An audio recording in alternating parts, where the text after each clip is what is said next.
할렐루야. 오늘도 하나님을 사랑하는 마음으로 이 새벽 예배에 오신 여러분들을 환영하고 축복합니다. 제가 잠깐 기도하고 말씀으로 나아가도록 하겠습니다. 하나님 감사합니다. 이 아침에도 우리가 하나님을 기대합니다. 하나님 우리 삶에 찾아와 주시고 또 우리를 만나 주시고 말씀을 통해서 하나님이 어떤 분이신지 보여주시고 가르쳐 주시고 깨닫게 하실 하나님을 기대합니다. 그래서 하나님의 말씀을 통해서 또 우리의 삶이 변화되고 하나님의 마음에 더욱더 합한 자가 되어질 수 있기를 소망합니다. 우리가 말씀을 듣고 기도하는 시간을 통해서 하나님 깊이 만나는 시간 될 수 있게 하여 주시옵소서. 성령 하나님, 우리 삶 가운데 찾아오셔서 우리를 진리를 깨달아 알게 하여 주시옵소서. 우리의 눈을 열어 주시옵소서. 하나님, 우리가 어디에 있든지 주께 나아갈 때에 주님 우리의 마음을 만져주시고 우리를 위로하여 주시고 격려하여 주셔서 우리가 이 땅에서 살아갈 때에 주님 주시는 은혜로 살아갈 수 있게 하여 주시옵소서. 감사합니다. 예수님 이름으로 기도드립니다. 아멘. 네, 오늘 함께 보실 말씀은 고린도후서 6장 1절에서 7장 1절까지 말씀입니다. 고린도후서 6장 1절에서 7장 1절까지 말씀입니다. 그 중에서 6장 14절에서 7장 1절까지 말씀만 보도록 하겠습니다. 제가 가진 성경 신약성경 291쪽에 있습니다. 고린도후서 6장 14절에서 7장 1절까지 말씀 함께 보도록 하겠습니다. 너희는 믿지 않는 자와 멍에를 함께 매지 말라. 의와 불법이 어찌 함께하며 빛과 어둠이 어찌 사귀며 그리스도와 벨리알이 어찌 조화되며 믿는 자와 믿지 않는 자가 어찌 상관하며 하나님의 성전과 우상이 어찌 일치가 되리요. 우리는 살아계신 하나님의 성전이라. 이와 같이 하나님께서 이르시되 내가 그들 가운데 거하며 두루 행하여 나는 그들의 하나님이 되고 그들은 나의 백성이 되리라. 그러므로 너희는 그들 중에서 나와서 따로 있고 부정한 것을 만지지 말라. 내가 너희를 영접하여 너희에게 아버지가 되고 너희는 내게 자녀가 되리라. 전능하신 주의 말씀이니라 하셨느니라. 그런즉 사랑하는 자들아, 이 약속을 가진 우리는 하나님을 두려워하는 가운데서 거룩함을 온전히 이루어 육과 영의 온갖 더러운 것에서 자신을 깨끗하게 하자. 아멘. 본문의 앞 5장 11절과 21절에서 바울은 그리스도의 사랑이 강권하여서 하나님께서 바울 자신에게 맡겨진 직분과 사역을 잘 감당할 수 있었다고 고백했습니다.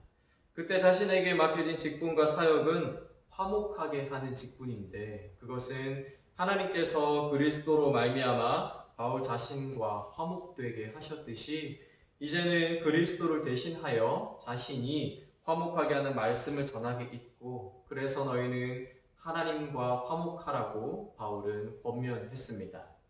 오늘 함께 읽으신 말씀도 바울이 화목하게 하는 직분을 맡은 자로서 계속해서 권면하는 내용을 담고 있습니다. 특별히 6장 14절에서는 믿지 않는 자와 멍에를 함께 매지 말라고 권면합니다. 여기서 멍에는 쟁기나 수레를 끌기 위해 소나 나귀의 목이나 뿔에 씌우는 막대기입니다. 이 멍에를 고대 근동 그리스 로마 지역에서는 대개 두 마리의 동물이 한 짝이 되어서 끌게 했습니다. 그래서 여기서 멍에를 함께 맨다는 것은 단순히 누군가와 함께 한다는 것, 그 이상의 의미를 갖습니다. 즉, 공통된 목표나 임무를 위해서 같은 마음과 같은 생각과 같은 뜻을 가지고 연합하는 것입니다. 그것은 사람들의 동맹이고 또 같은 정체성을 갖는 것이며 바울이 자주 사용하는 표현에 따르면 그것은 동역하는 것이라고 이해할 수 있습니다. 예를 들면 정치에 참여한 사람들은 같은 당위에 당원이 되어서 그들의 정체성을 얻을 때에 함께 멍에를 매는 것입니다. 운동선수들은 같은 팀에 소속되어서 팀의 승리를 위해서 훈련하고 경기할 때 함께 멍에를 매는 것이라고 할 수 있고 회사의 직원들은 회사의 이익을 위해서 무언가 함께 일을 할 때에 함께 멍에를 매는 것이다 라고 이해할 수 있습니다. 그리고 여기서 말한 믿지 않는 자는 문자적으로 예수 그리스도를 믿지 않는 불신자들을 의미한다고 생각할 수 있습니다. 그러나 바울은 고린도 후서에서 주로 자신을 대적하는 자들의 비난에 대항해서 자신의 사도적인 합법성을 변호하고 있는 것으로 보아서 문맥적으로 이들은 교회를 어지럽히고 바울을 대적하는 거짓 사도들이라고 볼 수 있습니다.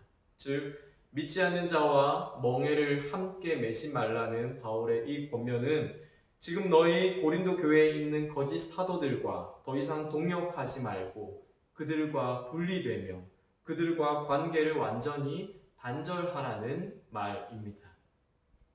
왜냐하면 고린도 교회 성도들의 정체성이 거짓 사도들의 정체성과 완전히 다르기 때문입니다.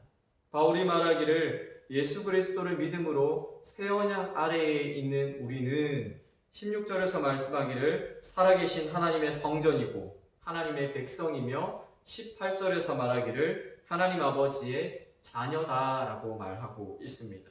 그런데 거짓 사도들은 그렇지 않다는 것입니다.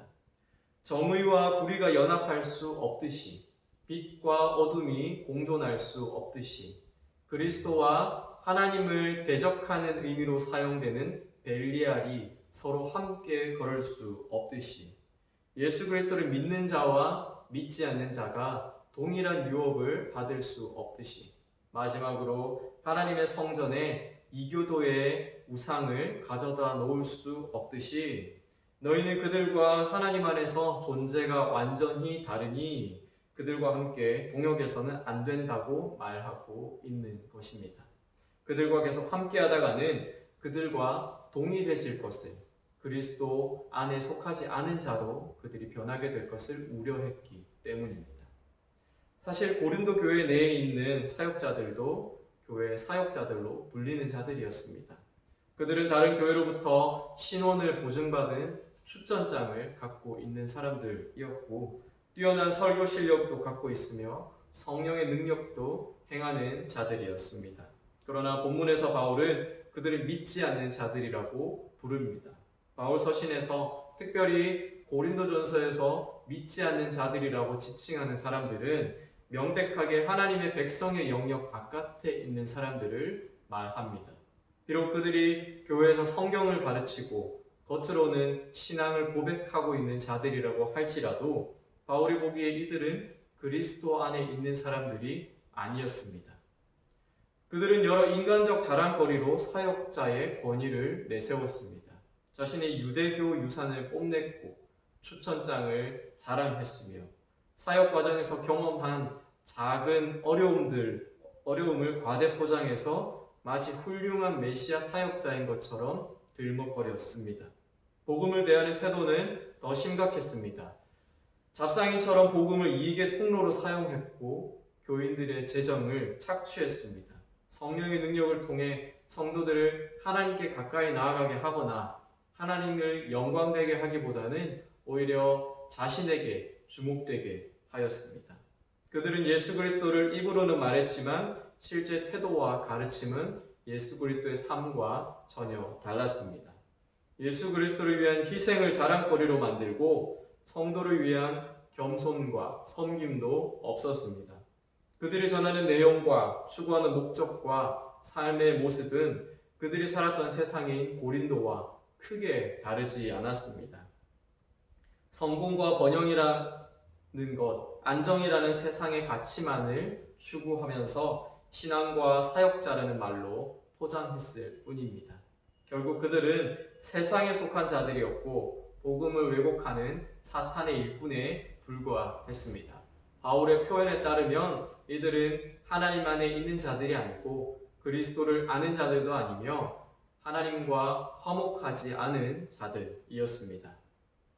결국 바울이 주목하는 것은 교회 안에 있는 하나님 나라의 문화와 가치와 사상입니다. 아직 믿음 안에서 성숙하지 못해 연약하고 실수하며 사역적으로 탁월하지 않은 사람들을 교회에서 배제하는 것이 아니라 교회 안에 있지만 세상의 가치를 가져와 교회를 어지럽히고 분열시키려 하는 믿지 않는 자들, 즉 예수를 말하나 마음에 예수가 없고 성령의 열매가 삶에 나타나지 않는 사람들로부터 분리되는 것입니다. 세상의 물질주의와 도덕적 타락과 멍에를 함께 매는 것을 거부하는 것이고, 복음을 혼탁하게 하여서 영적이고 도덕적인 능력을 상실하는 것을 경계하는 것입니다. 그리스도의 영광을 전하면서 동시에 세상의 쾌락을 얻는데 힘을 쏟는 것을 거부하는 것입니다. 새 언약 아래에서 하나님은 믿는 자들의 아버지가 되시고 또 믿는 자들은 하나님의 자녀가 됩니다. 이 관계 안에서 하나님은 믿는 자들에게 신실함과 사랑을 보여야 하고, 믿는 자들은 율법을 통한 하나님의 뜻을 행함으로 관계를 유지할 의무가 있습니다. 그러므로 새 언약 아래에 있는 교회, 즉 우리는 세상의 문화와 가치관과 특징적인 행동들과는 구별되어야 합니다. 우리는 하나님의 백성으로 부름받았기 때문에 참으로 하나님의 백성이 되기 위해서는 하나님의 백성답게 살아야 합니다. 고린도후서가 기록된 당시 고린도의 세속적 가치관은 사회적, 정치적으로 출세하여서 더 높은 곳으로 올라가는 것이었습니다. 그렇기 때문에 자연스럽게 경쟁과 로비가 만연했습니다. 그 영향은 고린도전서에서 교회 문제로 거론되는 교회 안에서 힘 있는 사람들끼리 즐기는 만찬과 그로 인한 방탕함, 그들 사이의 비교와 경쟁, 그리고 가난한 성도를 배제하는 모습으로 나타났습니다. 경쟁과 자랑의 세상 문화가 교회를 집어삼킨 것이었습니다. 이는 2000년 가까이 지난 지금도 크게 다르지 않습니다. 죄의 핵심은 우리가 살고 있는 불경건한 문화를 우리가 스스로 선택함으로써 우상을 하나님의 거룩한 곳, 즉 우리의 삶으로 가까이 가져오는 것에 있습니다. 우리는 행복해지기 위해서 하나님과 동시에 다른 어떠한 것을 필요로 합니다. 하나님과 더 많은 돈, 하나님과 더 좋은 직업, 하나님과 더 아름다운 외모, 하나님과 더 높은 명예와 같은 것입니다. 우리의 정체성은 우리가 무엇을 소유하고 또 어떤 위치에 있느냐에 따라서 정해지는 것이 아닙니다. 그것은 우리가 어떠한 마음으로 살아가느냐에 따라 규정됩니다. 우리가 하나님의 백성이고 하나님의 자녀라면 하나님의 마음을 갖고 그 가치에 따라 사는 것이 우선시 되어야 하는 삶입니다. 하나님께서 이스라엘 백성들을 애굽에서 구원하셔서 새로운 약속의 땅으로 인도하고자 하셨습니다. 하나님께서는 그들에게 새로운 땅에서 새로운 삶의 방식, 즉 율법을 지키는 삶, 하나님의 백성으로 사는 삶을 살도록 계획하셨습니다. 그러나 이스라엘 백성들은 계속해서 그 과정에서 애굽으로 돌아가고자 했습니다. 왜냐하면 애굽의 삶, 그곳의 문화가 그들의 육신을 더욱더 만족시켜 주었기 때문입니다. 우리도 역시 구원받은 하나님의 백성입니다. 어둠에서 빛으로, 사망에서 생명으로, 세상 나라에서 하나님 나라로 옮겨졌습니다. 그런데 우리도 그 당시에 이스라엘 백성들처럼 애국, 즉 우리의 인간적인 욕구와 욕심을 충족시켜주는 세상을 바라볼 때가 있습니다. 더 나아가 그 세상으로 나아가 세상과 발을 걸치고 살아가기도 합니다. 그런 우리들에게 바울은 권면합니다. 너희는 세상의 가치관을 가진 자들과 멍에를 함께 매지 말라. 세속적인 문화를 너희의 삶과 교회에 가져오지 말라. 하나님을 두려워하는 가운데서 거룩함을 온전히 이루어 육과 영의 온갖 더러운 것에서 우리 자신을 깨끗하게 하자라고 권면합니다. 예수님께서 이 땅에 사셨으나 그분은 세상의 영향을 받지 않으셨습니다. 그리고 세상에 속하지도 않으셨습니다. 오직 하나님의 마음을 따라 하나님 기쁘게 하는 삶을 사셨습니다. 우리도 예수님과 같은 삶을 살 수 있기를 바랍니다. 결과에 관계없이 그것은 우리의 의지로 선택할 수 있습니다. 정직하지 않은 것, 악한 것, 도둑질하는 것, 미워하는 것, 경쟁하는 것을 우리는 멀리할 수 있습니다. 그리고 거룩한 길을 우리가 걸어갈 수 있습니다. 오늘 우리의 삶에서 그 한 걸음을 내디딜 수 있기를 바랍니다. 세상의 가치관을 우리가 혹시 지금도 메고 있는 것이 있다면 우리가 스스로 그 멍에를 벗어버릴 수 있기를 바랍니다. 그렇게 하나님의 백성, 하나님의 자녀의 정체성에 맞는 삶, 하나님과 화목한 삶을 살아갈 수 있는 우리가 될 수 있기를 소원합니다. 함께 기도하시겠습니다. 하나님, 우리가 이 세상에 속해 있지만 우리가 세상의 영향을 받지 않고 도리어 세상에 영향을 끼치는 사람들이 될 수 있게 하여 주시옵소서. 예수님께서 그러한 삶을 사셨듯이 우리도 그러한 삶을 살 수 있게 하여 주시옵소서. 혹 그것이 우리에게 두려움과 염려와 걱정이 된다 하더라도 하나님, 우리에게 믿음을 주시고 용기를 주셔서 우리가 그 걸음을 내디딜 수 있도록 은혜 더하여 주시옵소서. 하나님, 우리가 세상의 것들을 더욱더 추구하지 않기를 원합니다. 세상이 주는 우리 육신의 정욕과 육신의 쾌락들을 바라보지 않기 원합니다. 대신에 하나님과 함께함으로 하나님 안에서의 즐거움과 하나님 안에서의 행복을 누릴 수 있게 하여 주시옵소서. 여전히 우리의 삶 가운데 세상적이고 세속적인 가치관과 생각들과 습관들이 있다면 하나님, 우리가 이것들로부터 돌이키게 하여 주시고 이것들을 우리 삶에서 벗어버릴 수 있도록 은혜를 더하여 주시옵소서. 성령 하나님, 우리가 이것들을 행할 수 있도록 은혜를 더하여 주시옵소서. 오늘 하루 우리의 삶 가운데 이러한 작은 것에서부터 큰 것까지 우리가 믿음의 걸음을 내디딜 수 있게 하여 주시고 도전할 수 있게 하여 주시옵소서. 그래서 우리의 삶이 더욱더 하나님 마음에 합당하고 하나님의 백성과 하나님의 자녀의 합당한 삶을 살아갈 수 있게 하여 주시옵소서. 감사합니다. 예수님 이름으로 기도드립니다.